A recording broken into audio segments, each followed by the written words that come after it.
Hello everyone, I am Akash and I teach mathematics and I have started a video series of complete syllabus of your mathematics in which your syllabus will be completed in less than 3 months. But this is not a crash course. इसमें हम हर चीज़ detail में पढ़ेंगे, हर एक theory को, हर एक question को solve करते हुए चलेंगे, ठीक है। तो ये है अपना 7th लेक्चर जिसमें हम एक्सरसाइज 2.1 का क्वेश्चन करेंगे। एक्सरसाइज 2.1 पोलिनोमियल का हम लोग पढ़ रहे थे, पोलिनोमियल पढ़ रहे थे हम लोग। तो इस एक्सरसाइज में क्या है, एक्सरसाइज 2.1 में इसमें कुछ ग्राफ दिए हुए हैं। हम लोग इसके ग्राफ का मतलब समझे थे पिछले वीडियो में कि ग्राफ का क्या मतलब होता है, किसी भी फंक्शन का, किसी भी क्वाड्रेटिक या क्यूबिक इक्वेशन है उसके ग्राफ का क्या मतलब होता है, वो एक्स एक्सिस पे कहाँ पे कट कर रहा है उसका क्या मतलब होता है, उसके जीरोज का क्या मतलब है, सॉल्यूशंस का क्या मतलब है, ये सब हम लोग सीखे थे। तो अब हम इस वीडियो में क्वेश्चन करेंगे एक्सरसाइज 2.1 का।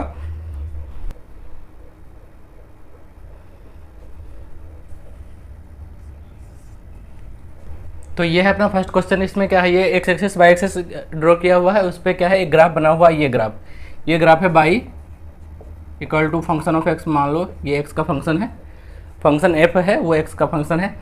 तो इसमें क्या है, ये बताना है कि इसमें नंबर ऑफ जीरोज क्या है, या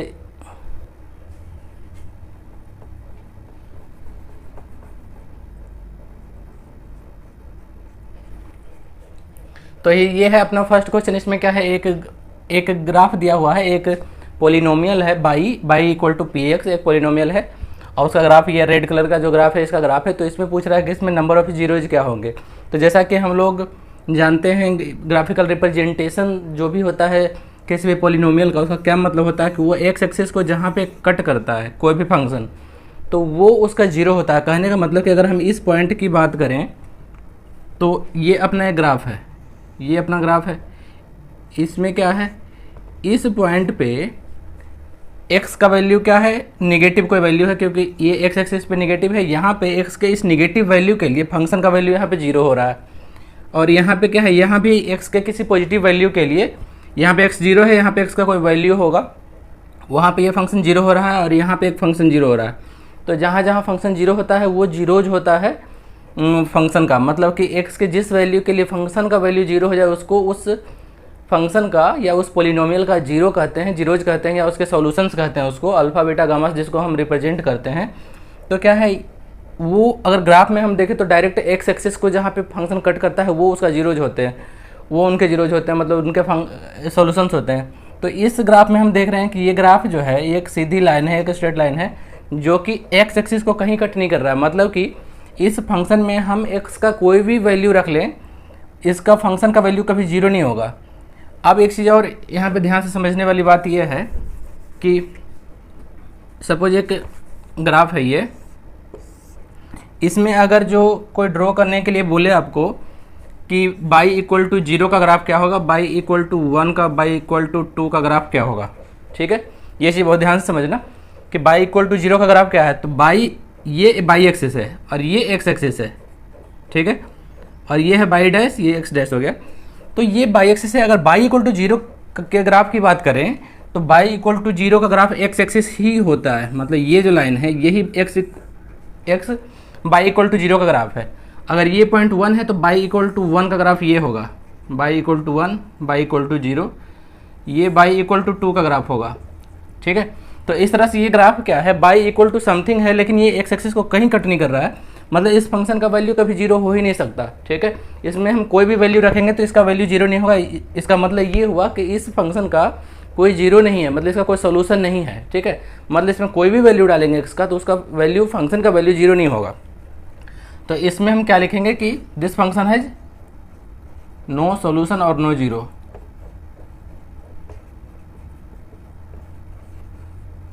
रीजन क्या रीजन होगा, क्योंकि ये एक्स एक्सिस को कट नहीं कर रहा है, बिकॉज इट ये एक्स एक्सिस को इंटरसेक्ट नहीं करता कहीं भी,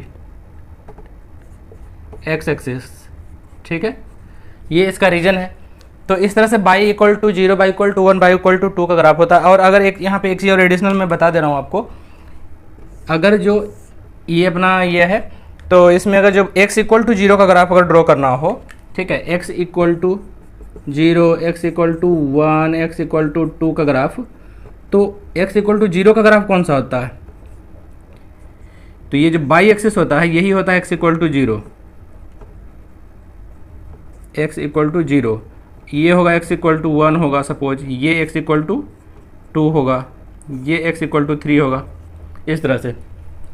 तो यहाँ पे क्या है, इसमें बाई का वैल्यू कभी जीरो नहीं हो रहा है, इसलिए इसका कोई सोल्यूशन नहीं है, ठीक है, या इसका कोई जीरोज नहीं है। अब हम देखेंगे सेकंड क्वेश्चन। तो ये है अपना सेकंड क्वेश्चन। सेकंड क्वेश्चन में क्या है, इसमें ये ग्राफ है, ये ग्राफ जो है रेड कलर का जो है, ये एक पोलिनोमियल है y equal to p x, ये कोई पोलिनोमियल है। तो इसका वैल्यू इस तरह से जा रहा है, मतलब एक्स के अलग अलग वैल्यू के लिए फंक्शन का ये वैल्यू दिख रहा है। तो ये एक्स एक्सिस को यहाँ पे कट कर रहा है, मतलब क्या है कि ये एक्स के इस वैल्यू के लिए यहाँ पे एक्स का कुछ वैल्यू होगा, सपोज कर लेते हैं 1 2 3 4 5 6 7, सपोज करते हैं यहाँ पे 7 होगा। तो इस फंक्शन में हम क्या देखेंगे कि सपोज ये अगर 7 पॉइंट है, तो कि अगर हम 7 फंक्शन में डालेंगे तो इस फंक्शन का वैल्यू 0 हो जा रहा है, इसका मतलब कि ये इसका सॉल्यूशन है। तो इसमें सबसे पहले तो इसका क्या हो गया कि इसमें नंबर ऑफ 0 1 होगा,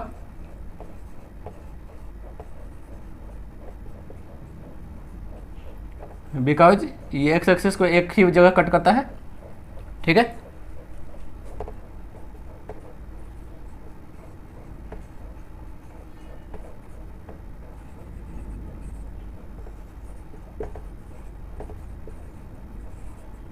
ठीक है, अब क्या है, किसी किसी को शायद इसमें कन्फ्यूजन हो रहा होगा कि ये x के अलग अलग वैल्यू के लिए y का वैल्यू कैसे दे रहा है। सपोज हम x के इस वैल्यू के लिए देखें तो x के इस वैल्यू के लिए y का ये वैल्यू होगा, जो भी यहाँ पे होगा नेगेटिव वैल्यू, इस एक्सिस से इसके नीचे जो होता है y का वैल्यू नेगेटिव होता है और इससे ऊपर पॉजिटिव होता है। यहाँ पे हम अगर x का ये वैल्यू लें कोई वैल्यू, तो यहाँ पे y का वैल्यू ये आ रहा है, x का वैल्यू अगर हम 0 लेंगे तो y का वैल्यू इतना आएगा जो नेगेटिव है, x के किसी वैल्यू के लिए इसका वैल्यू फिर ये भी आएगा, फिर ये भी आएगा, फिर x के किसी वैल्यू के लिए फंक्शन का वैल्यू ये भी आएगा, ठीक है। इस तरह x के अलग अलग वैल्यू के लिए y का कोई वैल्यू आ रहा है और x के इस स्पेसिफिक वैल्यू के लिए इस फंक्शन का वैल्यू 0 हो रहा है, इसलिए ये इसका सॉल्यूशन है, ठीक है। तो इस तरह से ये अपना सेकंड क्वेश्चन हो गया। इसमें नंबर ऑफ 0 कितना है 1। तो अब हम देखते हैं नेक्स्ट क्वेश्चन। तो ये है अपना थर्ड क्वेश्चन। थर्ड क्वेश्चन में क्या है, ये एक ग्राफ है y equal to p x, कोई पोलिनोमियल का ग्राफ है। उसमें हम क्या देख रहे हैं कि ये जो ग्राफ है एक्स एक्सिस को 3 जगह पे कट कर रहा है, ठीक है। तो इसमें नंबर ऑफ जीरोज कितने होंगे, 3 होंगे।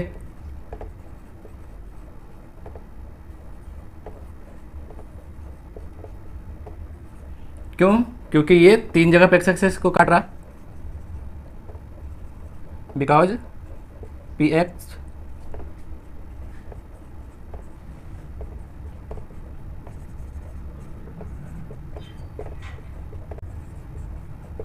X axis at 3 points. तो इसका क्या मतलब हुआ, ये जो फंक्शन है इसमें हम x का वैल्यू ये रखेंगे, जो कि सपोज कर लेते हैं ये -1 होगा, ये -2 होगा, ये मान लेते हैं 1 होगा तो ये 1.5 होगा समथिंग, ये मान लो 5 होगा। तो मतलब कि क्या हुआ कि इस फंक्शन में अगर जो x का वैल्यू -2 रखेंगे तो 0 हो जाएगा, और x का वैल्यू जब 0 रखेंगे तो इसका वैल्यू ये जो पॉइंट है ये आएगा। x का वैल्यू जब हम 1.5 रखेंगे तो ये वैल्यू 0 हो जाएगा फिर x का वैल्यू लगभग 5 के आसपास रखेंगे फिर 0 हो जाएगा, फिर x का वैल्यू उससे भी ज़्यादा रखेंगे तो फिर इसका वैल्यू और बढ़ने लग जाएगा। तो इस तरह से ये थर्ड ग्राफ हो गया। अब हम देखते हैं फोर्थ ग्राफ। फोर्थ ग्राफ में क्या है, तो ये है अपना फोर्थ क्वेश्चन। इसमें क्या है, ये अपना ग्राफ है y equal to f x polynomial का ग्राफ है, ये पी एक्स पोलिनोमियल का। अब इसमें क्या है, नंबर ऑफ जीरोज कितने होंगे, ये देख के हम लोग जान रहे हैं कि कैसा, ये कौन सा पोलिनोमियल है, ये क्वाड्रेटिक इक्वेशन है, क्योंकि क्वाड्रेटिक इक्वेशन का ग्राफ हम लोग जानते हैं कि इस तरह का होता है। वो यहाँ भी हो सकता है, यहाँ भी हो सकता है, चाहे उल्टा भी हो सकता है, लेकिन इसी शेप में होगा वो। और क्यूबिक इक्वेशन का ग्राफ इस तरह का कुछ होता है, ठीक है, इस तरह का क्यूबिक इक्वेशन का ग्राफ होता है। तो ये ग्राफ तो क्वाड्रेटिक इक्वेशन का है, और इसमें नंबर ऑफ जीरो हम लोग वैसे भी जानते हैं क्वाड्रेटिक इक्वेशन में नंबर ऑफ सॉल्यूशन कितने होते हैं, 2 होते हैं सॉल्यूशंस। वो सॉल्यूशन कौन कौन से होंगे, जहाँ पे एक्स एक्सिस को कट कर रहा है। तो इसमें नंबर ऑफ जीरोज 2 हो जाएंगे।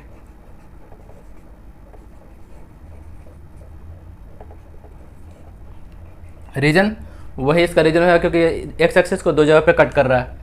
तो इस तरह से अपना ये फोर्थ क्वेश्चन हो गया। अब हम देखते हैं फिफ्थ क्वेश्चन। फिफ्थ ग्राफ में क्या है, तो फिफ्थ ग्राफ अपना ये है। इसमें क्या है, ये अपना फंक्शन है y equal to p x, ये ग्राफ है। अब इस ग्राफ में नंबर ऑफ जीरोज कितने होंगे, सेम जितने मतलब कि जितने बार ये एक्स एक्सिस को कट कर रहा है उतने नंबर ऑफ जीरोज होंगे। इसमें नंबर एक्स एक्सिस को कितनी जगह पे कट कर रहा है, 4 जगह पे, मतलब इसके नंबर ऑफ जीरोज 4 होंगे।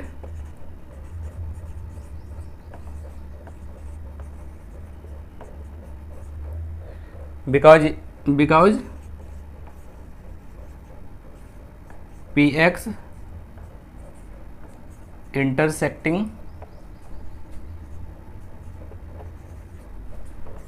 एक्स एक्सिस एट 4 प्लेसेस, ठीक है। इसलिए इसके चार सॉल्यूशंस होंगे। मतलब x का वैल्यू जब हम ये रखेंगे और ये रखेंगे और ये रखेंगे तो इसका जो फंक्शन का वैल्यू हो जाएगा वो 0 हो जाएगा। इसमें हम देख रहे हैं कि दो वैल्यू जो x का है नेगेटिव है, दो वैल्यू पॉजिटिव है। मतलब x के इस दो नेगेटिव वैल्यू के लिए फंक्शन का वैल्यू 0 हो जाएगा और x के इन दो पॉजिटिव वैल्यूज के लिए फंक्शन का वैल्यू 0 हो जाएगा।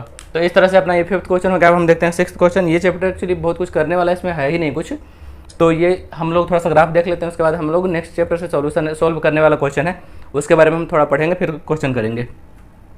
तो ये है अपना नेक्स्ट क्वेश्चन। इसमें क्या है, ये ग्राफ है y equal to p x. तो इसमें नंबर ऑफ जीरोज कितने होंगे, जितने बार एक्स एक्सिस को कट करेगा या टच करेगा, ठीक है। तो एक ये हो गया और एक यहाँ पे हो गया और एक यहाँ पे हो गया।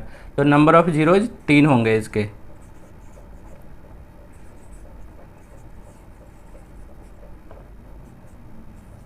ठीक है, बिकॉज ये 3 जगह पे कट कर रहा है।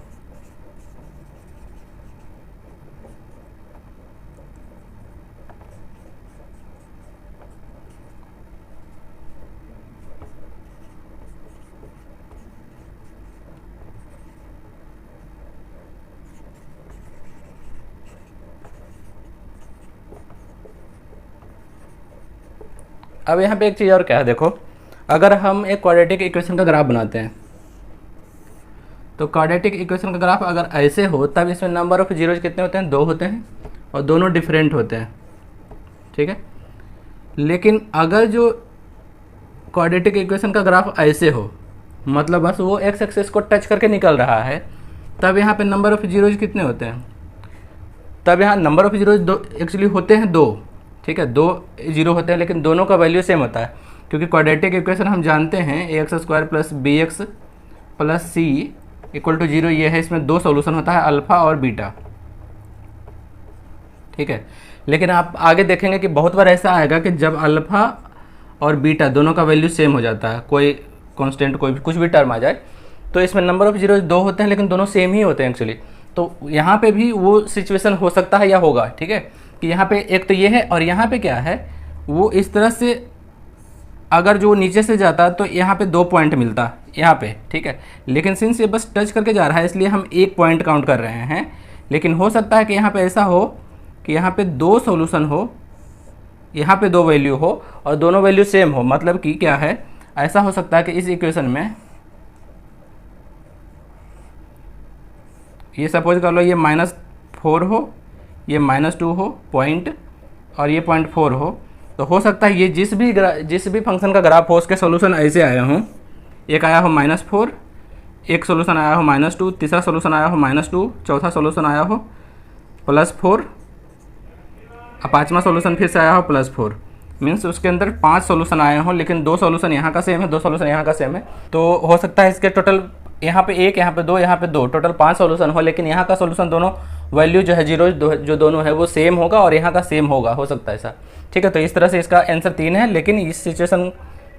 लेकिन हम एडिशनल ये भी जान रहे हैं कि यहाँ पे ऐसा भी हो सकता है, जैसे हम क्वाड्रेटिक इक्वेशन में देखते हैं कि क्वाड्रेटिक इक्वेशन के सॉल्यूशन कभी कभी दोनों सेम सॉल्यूशन आते हैं, ठीक है। तो इस तरह से ये अपना चैप्टर एक्सरसाइज कंप्लीट हो गया। अब हम थोड़ा सा देखते हैं इसके आगे के आगे। तो इस तरह से एक्सरसाइज तो कंप्लीट हो गया अपना, लेकिन अब हम इसके बाद इससे भी थोड़ा सा ज़्यादा इंपॉर्टेंट चीज़ अब सीखेंगे। इसमें क्या है, कोई भी इक्वेशन होता है जो क्वाड्रेटिक इक्वेशन है या क्यूबिक इक्वेशन है, उसमें जो कांस्टेंट टर्म होता है उसका उसके जीरोज के साथ कुछ रिलेशन होता है। उस रिलेशन के बारे में अब हम पढ़ेंगे। तो क्या होता है रिलेशन, कि सपोज हमारे पास एक क्वाड्रेटिक इक्वेशन है इस तरह से, a x square plus b x plus c, ठीक है। ये बाई इक्वल टू ये कह लो या तो एक कोई फंक्शन है,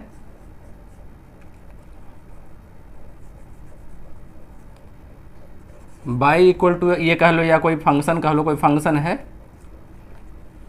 वो है x square plus b x plus ये क्वाड्रेटिक इक्वेशन, ठीक है, क्वाड्रेटिक पोलिनोमियल।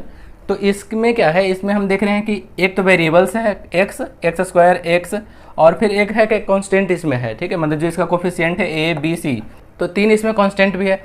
और इसके जो जीरोज होते हैं इसको हम रिप्रेजेंट करते हैं, इसके कुछ तो जीरोज आएंगे जब हम इसको जीरो के इक्वल करेंगे, मतलब एक्स के ऐसे कोई वैल्यू होंगे जिसके लिए इस फंक्शन टोटल फंक्शन का वैल्यू जीरो हो जाए, उसको जीरोज कहते हैं। अब जीरोज को हम रिप्रेजेंट करते हैं अल्फ़ा बीटा से। अगर जो इक्वेशन क्यूबिक है, सपोज क्यूबिक इक्वेशन है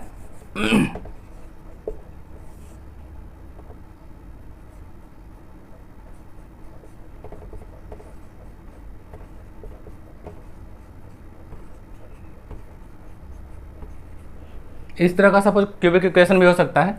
तो इसमें जीरोज जो होंगे उसको हम रिप्रेजेंट करेंगे अल्फ़ा बीटा और गामा से, ठीक है।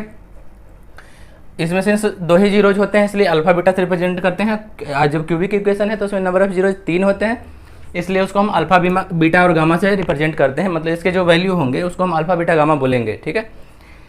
अब क्या है, इसमें अल्फ़ा बीटा का इन कॉन्स्टेंट्स के साथ कुछ रिलेशन होता है, इसमें भी अल्फ़ा बीटा गामा का इसके कॉन्स्टेंट्स जो है ए बी सी डी के साथ कोई रिलेशन होता है। इसी के बारे में अब हम देखेंगे। तो क्या होता है रिलेशन कि अगर सम ऑफ जीरोज हम करें किसी भी क्वाड्रेटिक इक्वेशन में, मतलब कि अगर हम क्वाड्रेटिक इक्वेशन को सॉल्व करते हैं तो हमारे पास 2 उसके सॉल्यूशंस आएंगे, मतलब उस 2 वैसे वैल्यूज आएंगे जिसके लिए फंक्शन का वैल्यू जीरो हो जाएगा।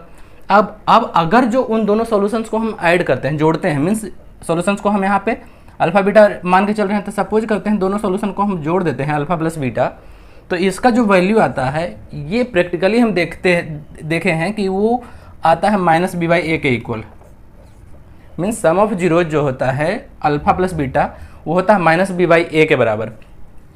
ये हमेशा ये ऐसे ही आता है, ठीक है। और प्रोडक्ट ऑफ जीरो जब हम निकालते हैं, मतलब जो भी आपके पास जीरोज आए हैं सॉल्यूशन में, उनको अगर हम मल्टीप्लाई कर दें तो उसका जो वैल्यू आता है सी बाई ए के इक्वल आता है। और ये सी बाई ए क्या है, ये सी डिवाइडेड बाई ए, और ये क्या है, ये जो एक्स का कोफिशिएंट है b divided by x square का कोफिशिएंट। तो हम हमेशा गौर करते हैं कि हमेशा यही आता है, मतलब कि ये हमेशा ऐसा रिजल्ट होता है, alpha plus beta equal to minus b by a और alpha into beta equal to c by a. या कह लो सम ऑफ जीरोज क्या होता है माइनस बी बाई ए और प्रोडक्ट ऑफ जीरो क्या होता है सी बाई ए। अब यहाँ पे एक चीज़ और ध्यान रखना है कि a by b by a c by a तो याद रखना है, लेकिन ये नहीं कि अगर कोई बी को यहाँ कर दे और ए को यहाँ कर दे तो अब हम यही फॉर्मूला नहीं लिखेंगे। हमें ये ध्यान होना चाहिए यहाँ पे कि माइनस बी बाई ए हम जब बोल रहे हैं तो मतलब क्या है, minus of coefficient of x divided by coefficient of x square, ठीक है। और इसमें क्या है, constant term divided by product of zeros का वैल्यू क्या आता है, constant term divided by coefficient of x square, ठीक है, ये इसका वैल्यू होता है। ये चीज़ हम एग्जांपल जब हम नेक्स्ट क्लास में ये चीज़ करके देखेंगे कि ऐसा होता है कि नहीं होता है। और अगर जो क्यूबिक इक्वेशन है, क्यूबिक इक्वेशन में क्या होता है, इसमें भी सम ऑफ जीरो जब हम निकालते हैं तो इसका फॉर्मूला सेम ही होता है। मीन्स अगर जो हम alpha plus beta plus gamma का वैल्यू निकालें, इसको हम सोल्व करने पे जो भी हमारे पास अल्फ़ा बीटा गामा आएगा, अगर उसको हम ऐड करते हैं तो इसका वैल्यू जो होता है वही माइनस बी बाई ए आता है। इसमें बी क्या है, एक्स स्क्वायर का कोफिशिएंट है, इसमें क्या था, बी एक्स का कोफिशिएंट था, और ए इसमें क्या है, इसमें एक्स स्क्वायर का कोफिशिएंट था, इसमें एक्स क्यू का कोफिशिएंट है, मतलब जो हाईएस्ट पावर है उसका कोफिशिएंट ए होता है, उससे जस्ट बाद वाला जो पावर होता है, मतलब इसमें हाईएस्ट पावर क्या है, एक्स स्क्वायर, 2 पावर, 1 पावर वाले का कोफिशिएंट बी हो गया। इसमें भी हाईएस्ट पावर 3 था तो इसका कोफिशिएंट ए हो गया, इससे कम वाला पावर वाला जो है उसका कोफिशिएंट बी हो गया। तो ये हो गया बी बाई ए।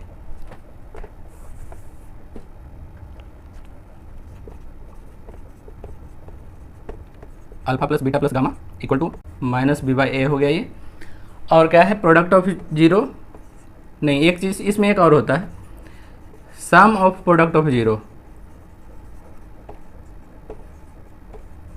मतलब कि इसके जो जीरोज होंगे उनके प्रोडक्ट्स के सम, मतलब alpha into beta plus beta into gamma plus alpha into gamma, इसका सम जो होता है ये होता है C/A। ठीक है, सम ऑफ प्रोडक्ट ऑफ जीरोज ये होता है C/A, और प्रोडक्ट ऑफ जीरोज इसमें क्या होता है, ये होता है -D/A। ठीक है, मतलब कि एक अपने पास एक ये फॉर्मूला आया इसमें, और इसमें एक ये आया सम ऑफ प्रोडक्ट ऑफ जीरोज, और एक आया प्रोडक्ट ऑफ जीरो। ठीक है, इस तरह से ये अपने पास 3 फॉर्मूला आते हैं, इसमें 3 रिलेशनशिप है एक्चुअली। जो कोफिशिएंट जो होता है क्वाड्रेटिक इक्वेशन में, जो कोफिशिएंट्स होते हैं या जो भी पॉलिनोमियल्स में जो कोफिशिएंट होते हैं उसमें, और इसके जीरोज में ये रिलेशनशिप है। ठीक है, तो ये हो गया इसमें अपना रिलेशनशिप, क्या इसके जीरोज में रिलेशनशिप और इसके कोफिशिएंट में रिलेशनशिप। अब हम एक सीखते हैं कि इसका हम सॉल्यूशन कैसे निकालते हैं, एक हम एग्जांपल से इसके सॉल्यूशन को निकालना सीखते हैं, और उसके बाद नेक्स्ट वीडियो में हम लोग क्वेश्चन करेंगे एक्सरसाइज 2.2 का। सपोज करते हैं हम एक क्वाड्रेटिक इक्वेशन ले लेते हैं, कोई एक क्वाड्रेटिक इक्वेशन है y इक्वल टू, या लिख लो कि f(x) equal to x² plus 9x plus 20। Suppose कर लेते हैं हम एक इक्वेशन लेते हैं क्वाड्रेटिक इक्वेशन। अब हमें इसका सॉल्यूशन निकालना है, तो इसका सॉल्यूशन हम कैसे निकालेंगे ये अब हम सीखेंगे, क्योंकि आगे के चैप्टर में हमें बार बार क्वाड्रेटिक इक्वेशन को सॉल्व करना है, उसके जीरोज निकालने हैं या उसके सॉल्यूशंस निकालने हैं। सॉल्यूशन निकालने का क्या मतलब हुआ कि हम x का ऐसा क्या वैल्यू रखें कि इस फंक्शन का वैल्यू 0 हो जाए।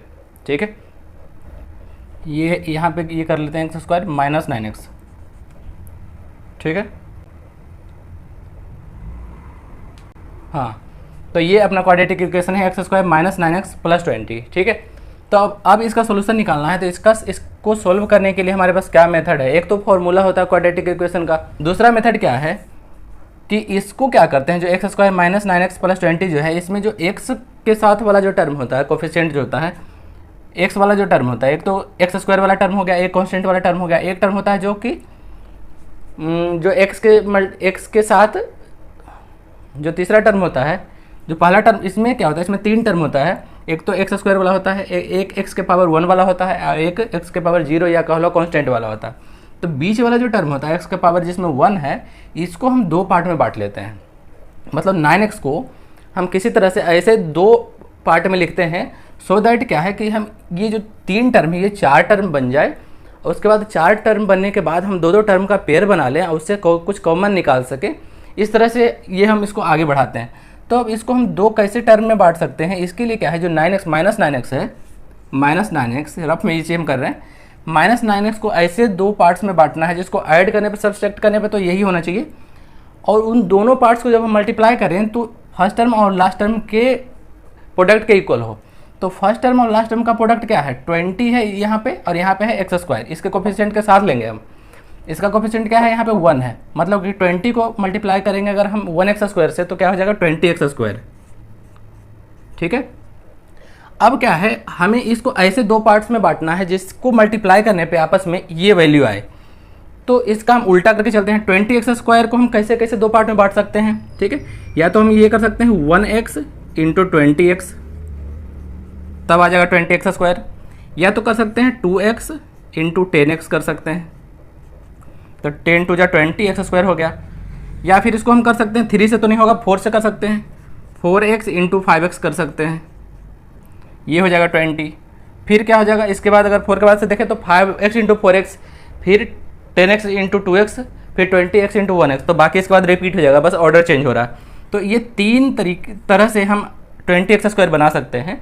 अब हम देखते हैं क्या, अगर हम इसकी बात करें फर्स्ट वाले टर्म की, 1x और 20x को किसी तरह से लिख के हम 9x² बना सकते हैं, तो नहीं बना सकते। ठीक है, ऐड करके या सब्सट्रैक्ट करके, अगर हम 20 में 1 ऐड कर दें तो 21 होगा, अगर इसमें माइनस कर दें, 20 में इसको माइनस कर दें तो 19 होगा, इसमें से इसको माइनस कर दें तो -90 होगा, लेकिन -9 नहीं होगा, तो इसलिए ये ऑप्शन अपना नहीं बनेगा। अब हम चलते हैं सेकेंड ऑप्शन पे, देखते हैं कि इससे बन सकता है कि नहीं, 2 पार्ट में बढ़ सकता है कि नहीं। तो 10x और 2x से किसी तरह से हम 9x बना सकते हैं, नहीं बना सकते, अगर ऐड करके या सब्सट्रैक्ट करके। सपोज जैसे कि अगर 10x में 2x ऐड कर दें तो 12x होगा, इतना तो नहीं होगा। इसमें से इसको माइनस कर दें तो 8x होगा, ये नहीं होगा।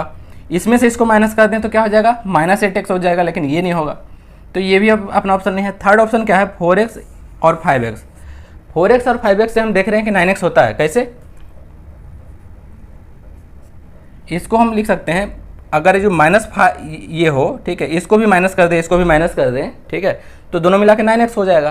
तो इसको जो है 9x को हम इस दो तरह के कम्बिनेशन में हम लिखेंगे। अब कैसे, x² माइनस 9x को हम लिख सकते हैं कैसे, -4x और -5x। इस तरह से ये दो टर्म में हम बांट दिए, ठीक है। -4x -5x मिला के क्या हो जाएगा, -9x, और +20 को रहने देंगे। इसका यूज बस इसलिए है ताकि सो दैट हमें क्या है, कॉमन निकालने के लिए एक कुछ कॉमन टर्म दोनों में मिल सके। अगर हम कुछ भी इसको बना देते हैं, अगर जो हम सेव इसको सपोज ये कर देते 9x को -8x और -x, तो कॉमन आसानी से नहीं मिलता है, ठीक है। इसलिए हम ये चीज़ करके देखते हैं कि फर्स्ट टर्म लास्ट टर्म का कोई मल्टीप्लाई करने पे जो टर्म आएगा, ठीक है, उतना होना चाहिए।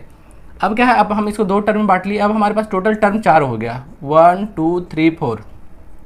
तो इसमें से क्या करते हैं, हम दो का पेयर बना लेते हैं। इसके बाद अब इन दोनों का एक पेयर बना लिया, इन दोनों का एक पेयर बना लिया। अब पेयर बनाने के बाद हम क्या देख रहे हैं कि दोनों पेयर में कुछ ना कुछ कॉमन है। इन दोनों पेयर में क्या कॉमन है, x कॉमन है, तो x बाहर निकाल लेंगे। अब यहाँ बच जाएगा x और यहाँ बच जाएगा -4, ठीक है। अब इन दोनों टर्म में क्या कॉमन है, -5 कॉमन है यहाँ पे। अब यहाँ पे -5 अगर हम ले लेंगे तो यहाँ बच जाएगा x और यहाँ पे क्या बच जाएगा, -4। किसी को ये कन्फ्यूजन होगा कि -4 कैसे बचा, -5 इंटू -4 ही +20 होता है। अगर यहाँ +4 होगा अगर जो, तो -5 इंटू +4 क्या हो जाएगा, -20, जबकि यहाँ पे +20 है, ठीक है। तो इसका ध्यान रखना है कि ऊपर क्या है वही हमारा इसको मल्टीप्लाई करके आना चाहिए। अब क्या देख रहे हैं, यहाँ पे फिर से हमारे पास दो टर्म बन गए, एक टर्म ये और एक टर्म ये। इन दोनों टर्म्स में भी हम देख रहे हैं क्या, x -4 दोनों में है, तो फिर से हम x -4 जो है कॉमन ले लेते हैं इन दोनों टर्म में से। तो फर्स्ट टर्म में क्या बच गया, सिर्फ x बच गया ये वाला, और इस टर्म में से x -4 हम ले चुके हैं, तो -5 बच गया यहाँ पे। तो इस तरह से ये फैक्टर में चेंज हो गया। जो हमारा इक्वेशन था x² -9x +20, ये एक फैक्टर के रूप में चेंज हो गया। अब क्या है, हमें इसका जीरो चाहिए, मतलब इसको जीरो के इक्वल करेंगे, इसका सोल्यूशन चाहिए। तो जब हम इसको इसके जीरो के इक्वल करते हैं तो क्या होता है कि अगर जो ये टर्म हम मान लेते हैं कि ये टर्म है p और ये टर्म है q, और यहाँ पे क्या है, मल्टीप्लिकेशन है, तो p into q equal to 0 अगर कहीं लिखा है तो इसका क्या मतलब हो सकता है, या तो p 0 होगा, इसका वैल्यू 0 हो, और ये q हो तब 0 हो जाएगा, या तो p का वैल्यू p हो, q का वैल्यू 0 हो जाए तब भी 0 हो जाएगा। हमारे पास मतलब दो केस बन रहा है, या तो ये टर्म 0 हो या तो ये टर्म 0 हो। तो हम दोनों टर्म को बारी बारी से 0 करेंगे और x का वैल्यू निकालेंगे कि क्या क्या क्या पॉसिबिलिटी है। तो इससे क्या बनता है कि या तो x -4 इक्वल टू 0 होगा फर्स्ट कंडीशन, सेकेंड कंडीशन क्या बनता है, x -5 इक्वल टू 0 हो। तो इससे क्या हो जाएगा, x इक्वल टू 4, यहाँ x इक्वल टू हो जाता है 5। तो इस तरह से हमारे पास दो जीरोज आ गए, अल्फ़ा और बीटा। अल्फ़ा का वैल्यू हो गया 4 और बीटा का वैल्यू हो गया 5, ठीक है। तो एक तो हम ये जान गए कि ये जो पॉलिनोमियल है इसका सॉल्यूशन हम इस तरह से निकालते हैं, इसको क्या करते हैं, फैक्टर के रूप में चेंज करके उसको जीरो के इक्वल करते हैं। उसके बाद हमारे पास अल्फ़ा और बीटा का वैल्यू आ जाता है। अब हम जो पीछे फॉर्मूला पढ़े थे एक बार उसको भी वेरीफाई कर लेते हैं। सम ऑफ जीरो यहाँ पे निकाल के देखो, अल्फ़ा प्लस बीटा ये कितना हो रहा है, 4 + 5 = 9। अब 9 देखो इसमें से कहीं आ रहा है, -b/a अगर हम कर दें इसको, मतलब इससे हम देख रहे हैं इस यहाँ माइनस ऑफ -9 डिवाइडेड बाई इसका कोफिशिएंट 1 इक्वल टू, देखो ये आ जाता है 9। तो ये हो गया -b/a।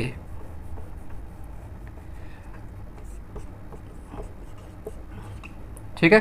प्रोडक्ट की अगर बात करें, अल्फा इंटू बीटा की बात करें तो क्या होता है, 4 × 5, इसका प्रोडक्ट क्या हो रहा है, 4 × 5 20। यहाँ पे देखो क्या है, ये है यहाँ पे 20 अवेलेबल है, तो ये 20 कैसे आता है, ये डिवाइडेड बाई इसका कोफिशिएंट। यहाँ पे आपको लग रहा है कि डायरेक्ट सी ही क्यों नहीं लिख दे रहे हैं, वो इसलिए नहीं लिख रहे हैं क्योंकि यहाँ पे a का वैल्यू 1 है, इसलिए ऐसा लग रहा है। अगर जो यहाँ कुछ वैल्यू होता तो c/a करने के बाद ही ये मल्टीप्लिकेशन का वैल्यू आता, तो ये होता है हमेशा c/a के इक्वल। ठीक है। तो इस तरह से हम इसका सोल्यूशन निकालना सीख गए हैं, और ये देख लिए हम लोग कि सम ऑफ जीरो और प्रोडक्ट ऑफ जीरो का वैल्यू इतना होता है। अब हम लोग नेक्स्ट वीडियो में एक्सरसाइज 2.2 का क्वेश्चन करेंगे। ठीक है। तो अब हम लोग मिलते हैं नेक्स्ट वीडियो में। Thank you.